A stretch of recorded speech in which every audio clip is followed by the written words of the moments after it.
Harvard professor Michael Jensen's article, Integrity, Without It, Nothing Works, 2009, references below, argues convincingly that who we are is our word, nothing more and nothing less. And when our word is not whole and complete, neither are we.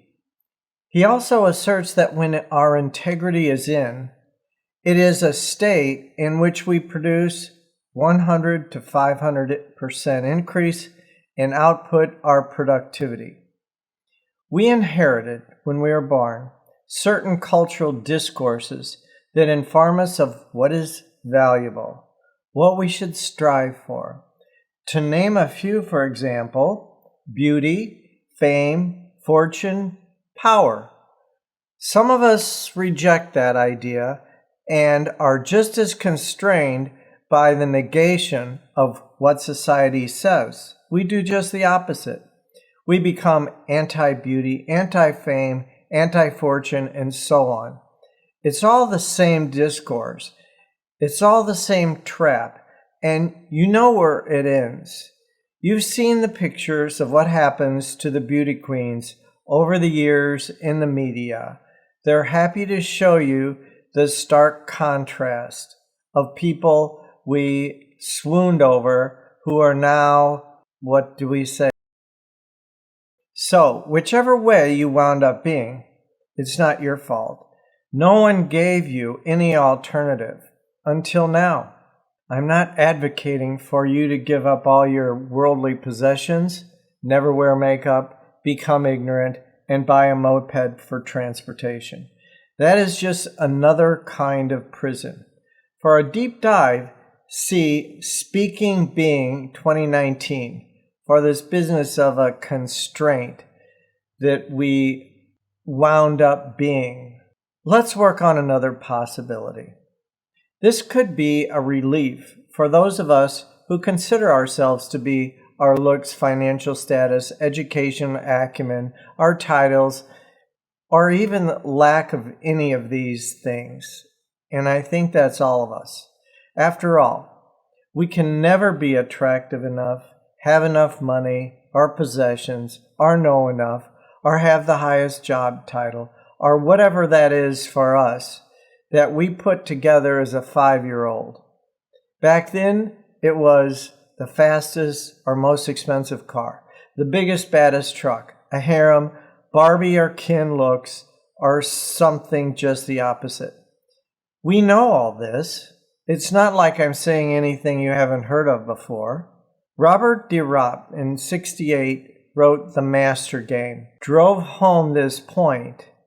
If you're brave enough to endure more insults, it makes good reading. Take the case now that who you are is your word, and your word is defined as Jensen's 2009 article on integrity distinguishes, and see what opens up for you.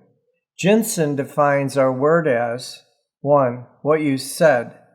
Whatever you have said you will do or you will not do, and in the case of doing it on time. 2. What you know to do.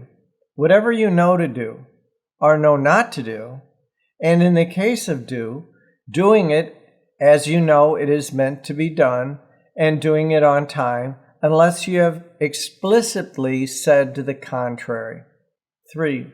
What is expected of you?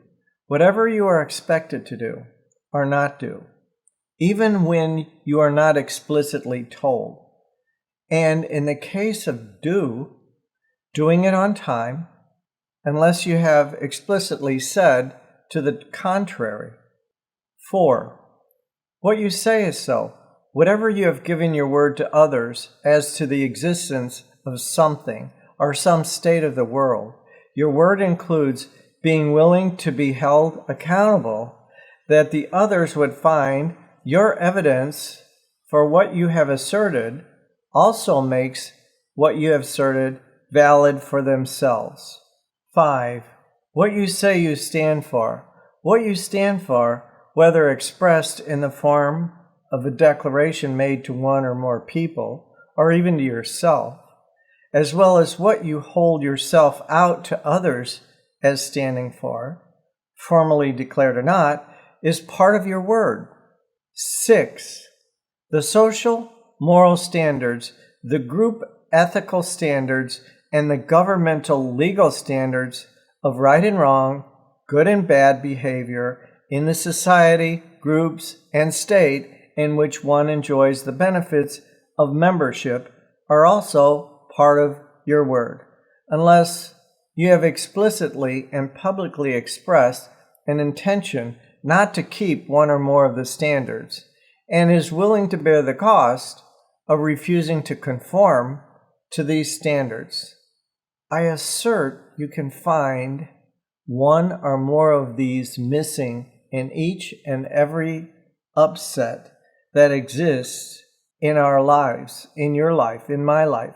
Number 3 is particularly problematic for us human beings. Imagine if someone close or important to us has an expectation of you or me, and we unknowingly violate their expectation. What happens is not all that pleasant for either party. We may protest that it is not fair because we didn't know what they expected of us.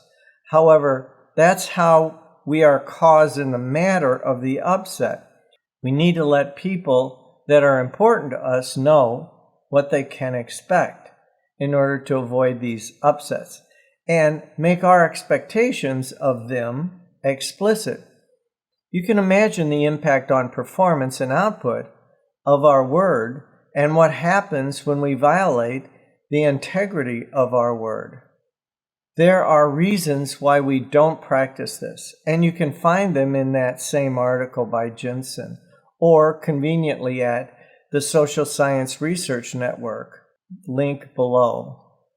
The good news, which is covered later in these articles, is that while we will never be able to keep all of our promises, and our integrity is always going out, we can always be in integrity by simply acknowledging when we are not in integrity and cleaning up the resulting mess.